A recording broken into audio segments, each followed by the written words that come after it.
I got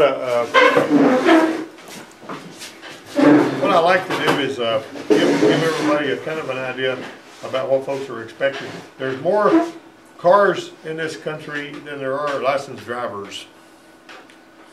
And for every service bay in the whole United States, there are 250 cars. If you take the service bays and the cars and you divide, you get 250 cars per every service bay. So you're going to have a lot of customers, and basically there's a lot of people that are looking for they're looking for a really easy job where they can walk around with a white coat and a clipboard all day and not have to write anything in down and get paid $78,000 a year. You know what I mean? That's not the way it's going to work. So whenever the people that I talk to that are wanting to hire folks and all this, we're wanting to know, mental is basically courage, fortitude, disposition, or temperament. Somebody that's on somebody's mental, it's basically what are they made of, what can they handle, what can they do, what are they willing to do, and all that. Can I count on, put your name here, to be at work every day and on time? Has he consistently shown up for class on time, and does he stay all day? If the employer asks me that, I don't need to lie to them, do I? You know what I mean? One of the things that I sometimes when I co-op people, when I put people in co-op positions, and I haven't had a trouble with that this semester yet, but some people quit coming to class, but they'll make sure that they go to work because they claim, well, I get paid at work, I don't get paid at class. And then I've actually had some people that are saying, all of this hard work that we're doing here, we're not getting paid for it. Well, you're getting paid with experience and understanding and all that kind of stuff. Because most of the time they're not going to let you do a lot of work unless you kind of know a little bit of something of what you're doing. So you need to ask yourself the question, has he consistently shown up for class on time, and does he stay all day?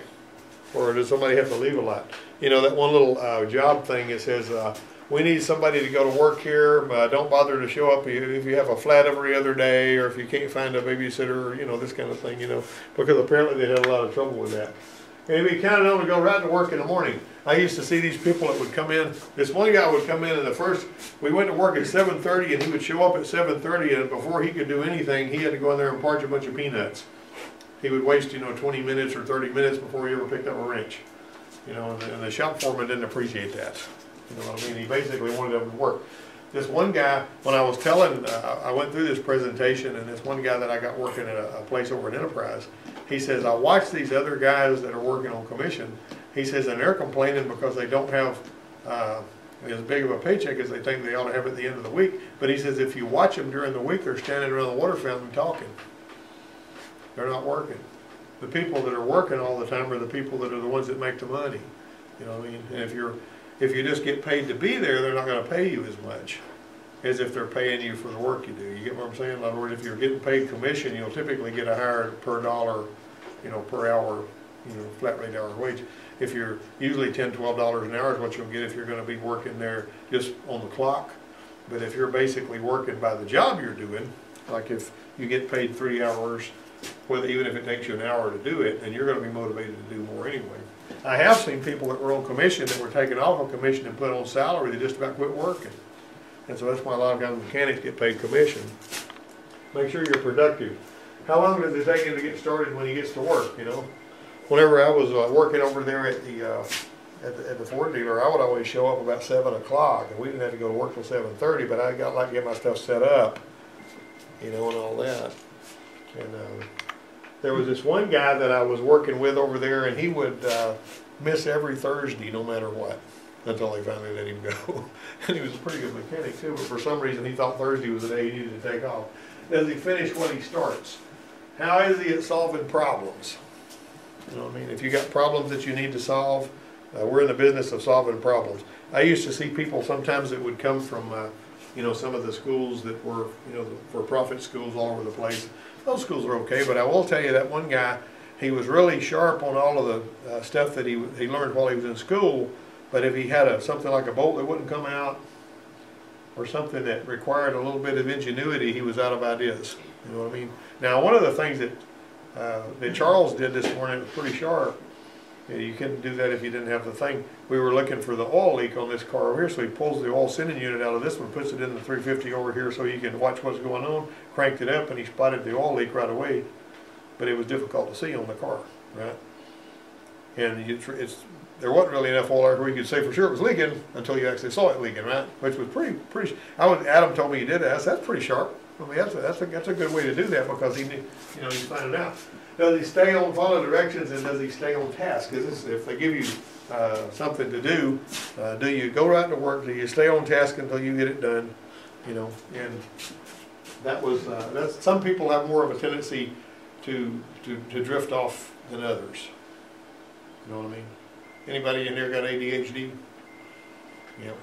You do. You have it? ADD. You do? Okay, that's not allowed in here, so get over it. All right. All right. So, is he honest? Honest, tell the truth. Somebody that will typically do what they say they're going to do, follow through. If you say, I'll be here tomorrow morning and I'll get this knocked out, and then they look up and you didn't show up, they get really disgusted about that. Remember the guy I told you about that had 5 people working for him? I went in there Friday morning, he was by himself. I said, what happened to your people? Why are you running around huffing and puffing? He goes, I got 5 guys working for me, none of them showed up for work this morning. It was a Friday. Make you want to, get mad. All right, what's the quality of the work? You ever work behind somebody that left something loose? You ever do that? You ever see anybody left something loose? You ever come behind somebody? You ever work behind somebody over there at Goodson? You did? Mm-hmm. You ever find them leaving something loose? I can find them leaving stuff out. Leaving stuff out is then you put it back in. What about you? You ever seen somebody leave something loose? Left something too tight. Yeah. Yeah, too tight. You ever forget to put the coolant back in there when you started up with it? All right. So the point of the matter is, it's real easy to do if you're not careful. Then they leave grease on the fenders, carpet, steering wheel. Here's something. You get every part of a job right, but if there's 1/2 of a greasy thumbprint on the fender, then they'll never bring their car to you again. They want everything clean. All right. Do they use the customer's car radio for their own personal stereo? Don't do that. They don't like that, because what happens is when they get in there, maybe they're listening to NPR or whatever, and here they get in there and all of a sudden they're got this head thumping, bumping stuff that you had on there, and it's really irritating when they do that. Is the work done quickly and efficiently, or are they slow and sloppy? One of the things that I usually like to pat people on the back in here. I don't know if you ever watch Sierra. When Sierra's finished with a job, you know what she does? She puts the tools away, she sweeps and mops. Nobody has to tell her to do this. She just does it. You know what I mean? I mean, she puts her tools away, and that's pretty doggone impressive, because, that's not anything you got from me. It's just something you learned somewhere else, I guess. Do they socialize a lot with other technicians, or are they working most of the time? Are you there to socialize, or are you there to get work done? Make money for yourself as your boss, and all that, because, socializing is something that's kind of comes natural to people. So they have their own tools, or you got to borrow a lot of wrenches. You just get really tired of that. People borrowing tools. These service riders out there had to pull up. I told that story the other day. They had to pull a radio out, and I made them some tools. I said, "Here's you some of these radio tools, so you can quit borrowing mine." They lost those and come borrow mine anyway. And finally, I moved them to a different drawer where they couldn't find them. And all that. Now they got everything you need. Used to have a guy with a brand new set of tools. He'd come over there and he would say, "Let me borrow your fuel line tool." I said, "Why you got my fuel line tools for, man? You need to have fuel line tools. If you're taking off a lot of fuel filters, why do you always need to borrow somebody else's tools? Always make sure you got your own." Are they committed to adding new tools to the ones they already own? All right. They make a cluttered and greasy mess. Have you ever somebody takes a mess with them wherever they go? Wherever they go, they take a mess with them. They don't have to work very long there before there's a mess. It's a big mess. Stuff thrown everywhere. Stuff you got to trip over. You ever trip over an air hose? You ever trip on? You do that? You ever trip over an air hose? What about you? You tripped on the air the other day twice. We was walking into the building over here at G, and there wasn't nothing in the floor or nothing. But she walked over it and she tripped over nothing. And on the way back, she did it again. Yeah, that's called strumbles. That's when you trip over something nobody but you can see. You look back and it's the one I trip over when you're tripping over your own feet or something like that. But anyway, they keep their drop line and air hose rolled up and out of the way when they're not using them. I mean, I was there, walking across there one day going to point A to point B, and this has been a while back, I mean, probably 5 years ago. And I stumbled over there, hole, fell down, Of course, I'm kind of old, and everybody said, "Are you still okay? Do you need to go to the hospital?" I just fell down. I mean, I got back up, it was a big deal.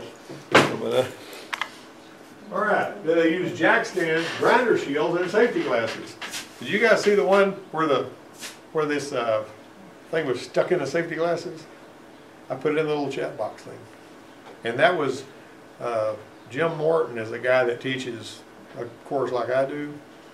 And whoever he was, it was like last week that it happened. That wasn't an old picture. It was a recent picture. And of course, I got a speck on my glasses right here where something bounced off of it when Kayla was trying to, actually Kayla didn't try to do anything. She was just grinding something and all that, and something came off of what she was grinding, hit that, I was going to get this lens replaced, but it's like $221. And it, but I mean, whatever was going must have been going 150 feet a second to make a, chip out of that lens like it did. Safety conscious. Don't think it won't happen to you, right? A lot of y'all know what happened when I was beating on that thing and that piece of steel came off and went into my leg.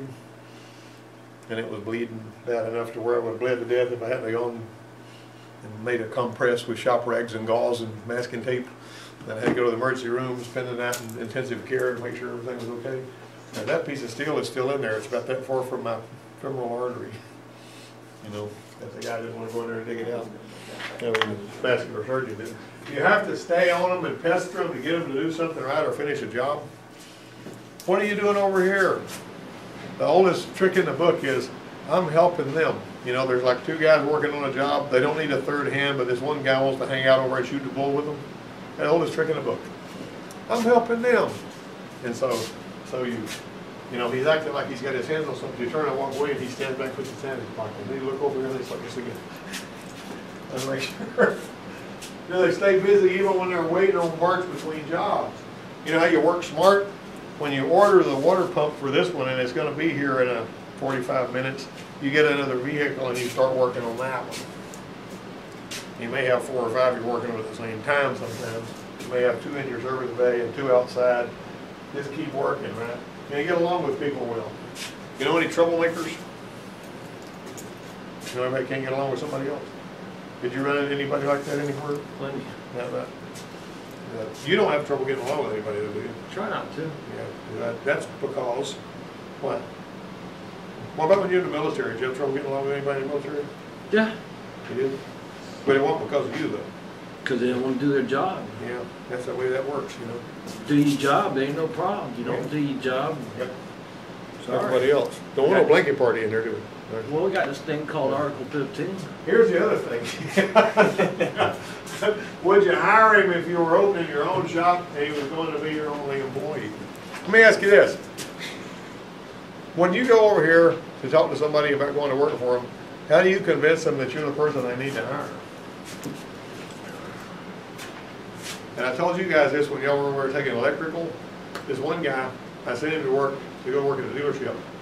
And he went and applied for the job. And the first thing the service manager did was he took a wiring schematic and he slid it across the desk and he says, the horn doesn't work, where are you going to start? You know what I mean?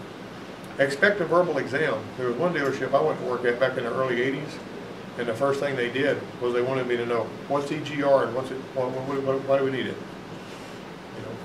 And they had me just pointed questions that if you knew the answer to them, they know that you kind of knew what you were doing. But if you can't answer the question, I don't know, I just want to get some wrenches and fix the car and make some money, You better be able to intelligently discuss the subject matter, That's an important thing to consider, though. Why are you the person that, now if you're late, you better have a good reason for being late. And that's only going to fly now and again. Like if you're late today, and you're late tomorrow, and you're late the next day, they're starting to wonder if maybe you're somebody they probably need to replace. You got me? But you want to be the person that they're the last one. The way that I was working over there, and you always make it a better place for everybody else. And the way that they were paying me, when in the place I was working for, I came here to teach, was that they were guaranteeing me a certain amount of hours, like 40 hours a week at an hourly rate. and whatever I turned over that. You know what I'm saying? I mean, the labor rate was the same, but whatever I turned over, what they were guaranteeing me. But here's the other thing. When I was not working the shop, like it was peanut festival time or worked a little slack, something like that, I knew where my bread was buttered, and so I was going around the shop and I was fixing battery chargers and I was updating shop manuals. I wasn't sitting here looking up in the air with my mouth open or shooting the bull around the water cooler or just drinking coffee talking to somebody. I was always looking for something to be doing, right? And I numbered the battery chargers 1 through 5. Now this is an important story. 1, 2, 3, 4, 5. And I told all the other mechanics, 25 mechanics working at the shop, I said, if any of these battery chargers don't work, let me know which one it is. I'll go get it, I'll bring it over here and I'll fix it. Because I could get the parts from the, downtown. They'd order them for me. I could put rectifiers in them and circuit breakers and whatever else I needed, I almost never needed anything like a transformer. And so these big battery chargers like we have here, and I would work on those things. And we had 5 operational battery chargers that worked all the time. And also everybody had these fans we'd bring in out here. And I would took the fans off of these stupid, they had a tire rim and a pipe up here with this fan on there, and they put them out in a cage behind the shop in the in the wintertime, and they bring them back into the summertime. It's a real pain because they were always in the way. And so I took the welding machine and some stuff and built brackets and mounted the fans up on the walls. Nobody told me to do that. I just did it, mounted them up on the walls. Now you got to be there long enough to where they're comfortable with you doing stuff like that. If you got to get a feel for it. You got to get your rhythm going and all that. So the fans are mounted on the walls and all that. And when I left there, I went back to visit 2 or 3 times, and every time I went back, they were down another battery charger, and finally they had one battery charger that would work, and all the rest of them were shoved over in the corner because nobody was fixing them anymore. You were along with that. So the long and the short of it is, you want to be the last person that they want to get rid of. I mean, you don't want to say, well, I got dead wood in here, I'm going to get rid of him, her, him, and I'm going to keep these guys. I put one guy to work at a shop down there, and he worked there for 3 months, and this guy had some other employees, and his daughter was even working for him, and he called this guy into the office, and he says, you work so fast and get so much done that I don't need anybody at this shop but me and you. And he fired everybody else, including his daughter, and just kept this one guy. You see what I'm saying? So the point is, you want to be that person that they wouldn't let go of. You know what I'm saying? That's the thing. Be the one. They can figure it all out. And that was a little fundamentals deal, is what I'm talking about. Always try to get along with everybody, and whenever everybody else is there, you want to be the guy that's helpful and all that. Now, I will tell you this, sometimes I get a little irritated when somebody says, can you help me, find this bolt I lost or something like that. I don't really have time for that. If you lost the bolt, you can find it yourself, I'm not trying to be hard to get along with. But at the same time, if you can't figure something out, I'm going to help you figure it out. But at the same time, too, if they can't ever figure anything out and you have to help them every time, it makes you wonder if they ought to be doing that job to begin with. I think that goes back to don't take advantage of me. Yep. Now, there was this one girl that I put over there. She was working at a dealership, and they brought a vehicle. Somebody came over with a vehicle they didn't want to work on because it was not the make that they did. It was a Dodge, and it had remote start, and the remote start wouldn't work.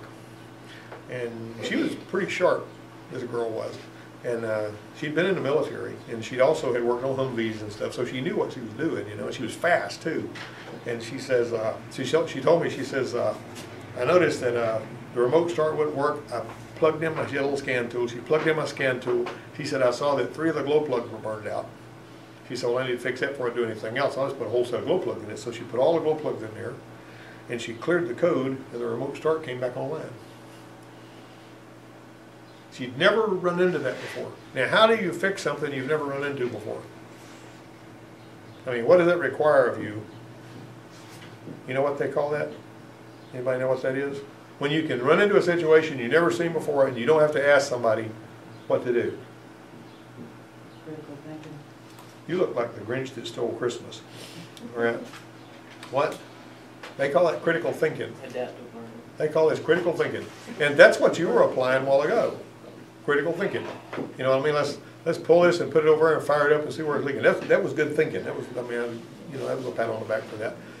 But as far as is being able to solve a problem that you've never seen before. I don't know how many people would come over here when I was working over there and they say, can you tell me what I need to do over here? And I say, wait a minute. I said, what do you mean? He said, well, I've never seen one of these before. I said, well, half the stuff I get in here is stuff I've never seen before. And I don't have anybody to ask. You know, maybe you need to think a little more critically. You're not going to help them a time or two. But some people will let you solve every problem they got for them if you will. Right? So don't go there. Anyway, don't be that person that's always having to have help from everybody. Now, Jennifer's going to put some new worksheets in here for, and I got to print some for you other guys. I got to print another 637,212 worksheets. And your fundamentals people are going to get some written tests too, but they're already in the thing, by the way. And so, go ahead, follow up. Huh? If you would, start with, tools.